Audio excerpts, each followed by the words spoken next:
केंद्रीय प्रतिनियुक्ति के 7 साल बाद आईएएस अमित कटारिया छत्तीसगढ़ लौट आए हैं। कटारिया जितने दिन छत्तीसगढ़ में रहे, चर्चा में ही रहे। जब प्रदेश में थे, तब शुरू में सैलरी के रूप में सिर्फ 1 रुपया लिया करते थे। तब अपनी जॉब को सेवा मानकर किया करते थे। अमित कटारिया 2015 में सबसे ज्यादा विवाद और चर्चा में तब रहे जब वे प्रधानमंत्री से काला चश्मा लगाकर मिले थे। इस विवाद के बाद उन्हें नोटिस थमाया गया था। 2014 बैच के कटारिया रायपुर, बस्तर में अहम पदों पर थे। गुड़गांव के रहने वाले अमित कारोबारी परिवार से ताल्लुक रखते हैं। साल 2015 मई माह में बस्तर दौरे पर पीएम नरेंद्र मोदी आए थे। तब डॉक्टर रमन सिंह सीएम थे। बस्तर के कलेक्टर अमित कटारिया थे। एयरपोर्ट पर पीएम का स्वागत किया गया। पीएम मोदी विशेष विमान से जगदलपुर पहुंचे तो मुख्यमंत्री के साथ बस्तर कलेक्टर कटारिया ने उनका स्वागत किया और हाथ मिलाया। कलेक्टर ने उस वक्त नीली शर्ट पहनी थी और एक खास ब्रांड का महंगा काला चश्मा लगाए हुए थे। यहां से पीएम हेलीकॉप्टर से दंतेवाड़ा गए। वहां कलेक्टर देवसेनापति ने उनकी अगवानी की। तब वे भी ऐसी ही शर्ट और चश्मे में थे। ऐसे पहनावे को राज्य शासन ने सर्विस रूल्स और प्रोटोकॉल के खिलाफ माना। सामान्य प्रशासन विभाग ने दोनों कलेक्टरों को नोटिस जारी करते हुए चेतावनी भी दी कि भविष्य में ऐसा नहीं होना चाहिए। तब सीएम रहे डॉक्टर रमन सिंह ने कहा था, प्रधानमंत्री के दौरों में अफसरों को निर्धारित प्रोटोकॉल का पालन करना चाहिए। नए कलेक्टर हैं, इसलिए समझाना जरूरी था। कटारिया का चश्मा लगाकर पीएम से मिलना पीएम के बस्तर दौरे से बड़ा राष्ट्रीय समाचार बन चुका था।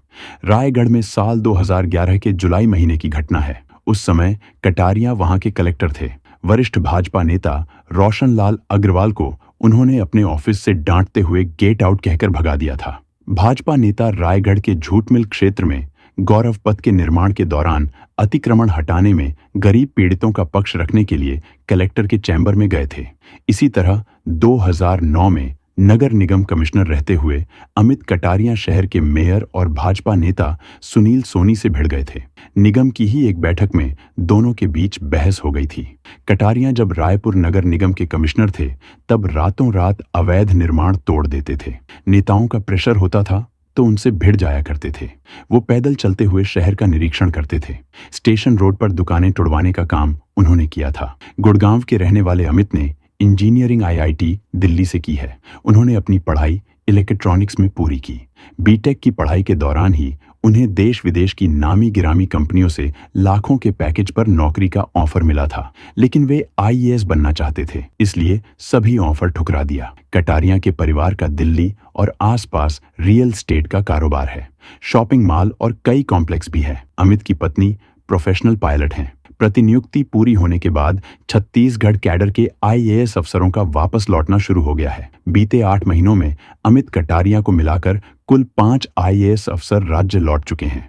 इनमें 4 एसीएस ऋचा शर्मा, प्रमुख सचिव सोनमणि बोरा, सचिव अविनाश चंपावत, ऋतु सेन शामिल हैं। चर्चा ये भी है कि आईएएस सुबोध सिंह और एलेक्स पॉल मेनन भी जल्द छत्तीसगढ़ लौट सकते हैं। देश दुनिया से जुड़ी ऐसी अनेक खबरों के लिए कृपया बिगुल न्यूज को सब्सक्राइब करें। ब्यूरो रिपोर्ट, बिगुल न्यूज।